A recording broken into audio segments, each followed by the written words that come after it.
Assalamualaikum warahmatullahi wabarakatuh. Saya Derotin Permatasari dengan NIM 0102 13823159. Di sini saya akan menjelaskan mengenai materi tokoh-tokoh Kenyas dan penerapannya di Indonesia guna untuk menyelesaikan mata kuliah pada sejarah pemikiran ekonomi. Video ini yang berjudul Tokoh-tokoh Kenyas dan penerapannya di Indonesia, saya akan menjelaskan sedikit atau secara singkat apa itu aliran Kenyas, siapa saja tokoh-tokohnya, serta bagaimana gagasan mereka yang dipakai pemerintah Indonesia, misalnya saat krisis 1998 dan pandemi COVID-19.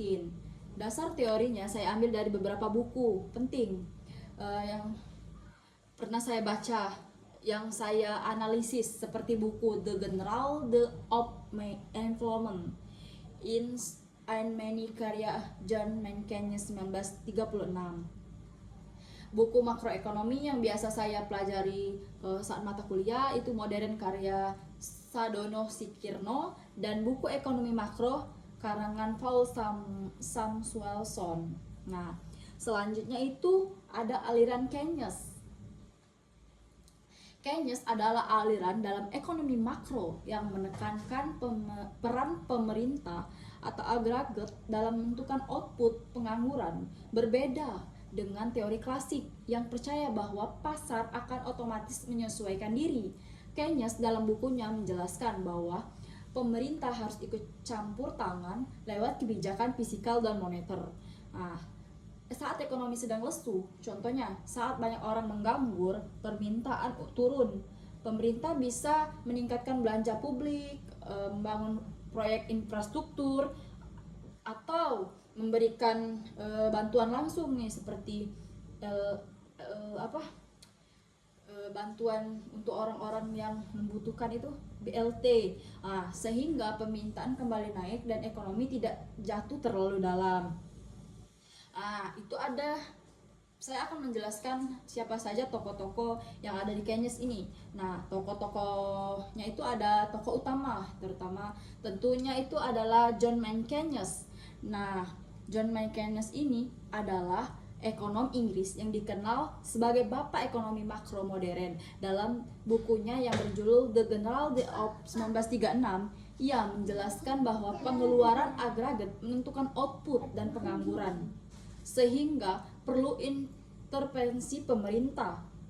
Tokoh kedua itu ada Alfian Hansen, sering disebut sebagai Keynesnya Amerika Serikat karena ia memperkenalkan dan mempopulerkan pemikiran Keynes ke dunia akademik di Amerika Serikat, sekaligus mengembangkan model pengganda atau multiplier, yaitu gagasan bahwa setiap uang dari pemerintah bisa menciptakan pendapatan total lebih besar jumlah pengeluaran awal. Tokoh yang ketiga itu ada Paul Samuelson. Dalam buku Teks Ekonomi Makronya membantu menyebarkan teori Keynes kepada generasi baru, serta mengembangkan dengan analisis neoklasik sehingga muncul analisis baru mengenai teori John Keynes ini. Selanjutnya itu ada selain tokoh ketiga itu masih ada Wellesley Leontief yang mengembangkan analisis input-output untuk melihat hubungan antar sektor ekonomi, dan Simon Keynes yang mengembangkan konsep produk domestik bruto atau PDB. Dengan kata lain, pembahasan tokoh-tokoh Keynes menunjukkan bahwa Keynes bukan hanya satu orang, tetapi keluarga pemikiran yang terus berkembang lewat banyaknya ekonomi. Sekarang kita masuk ke studi kasusnya di Indonesia. Pada krisis 1998, ketika Indonesia mengalami penurunan output besar atau lonjakan pengangguran dan anjloknya nilai rupiah, pemerintah merespon dengan kebijakan fiskal ekspansif yang sejalan dengan teori Keynes, yaitu meningkatnya belanja atau belanja untuk proyek infrastruktur, memberikan bantuan sosial dan subsidi, serta mendukung sektor real dan perbankan agar tidak kompleks. Penelitian tentang kebijakan fiskal Keynes di Indonesia ini menjelaskan bahwa intervensi fiskal aktif ini membantu mencegah krisis total dan mempercepat pemulihan ekonomi. Nah, sekarang kita masuk ke studi kasus kedua yang pernah terjadi di Indonesia. Contohnya itu penerapan yang lebih jelas lagi terjadi pada pandemi COVID-19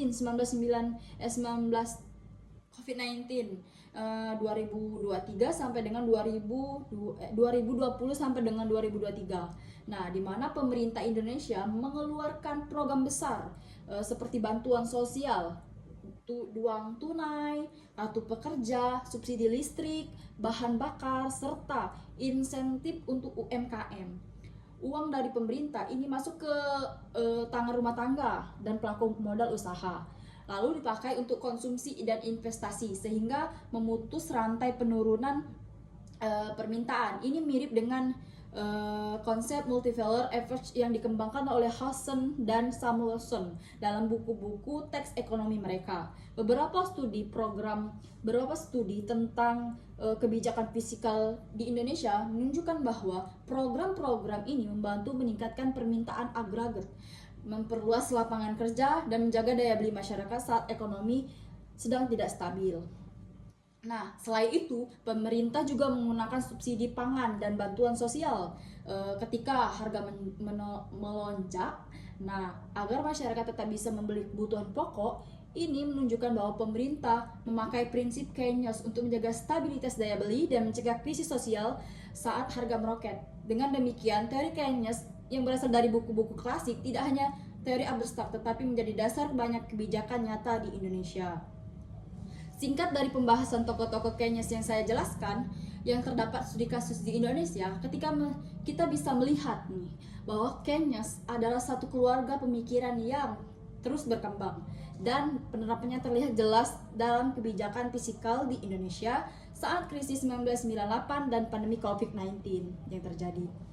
Nah, mungkin itu saja penjelasan singkat materi Keynes dan non-Keynes yang saya jelaskan pada video ini. Apabila kekurangan atau saya ucapkan terima kasih. Wassalamualaikum warahmatullahi wabarakatuh.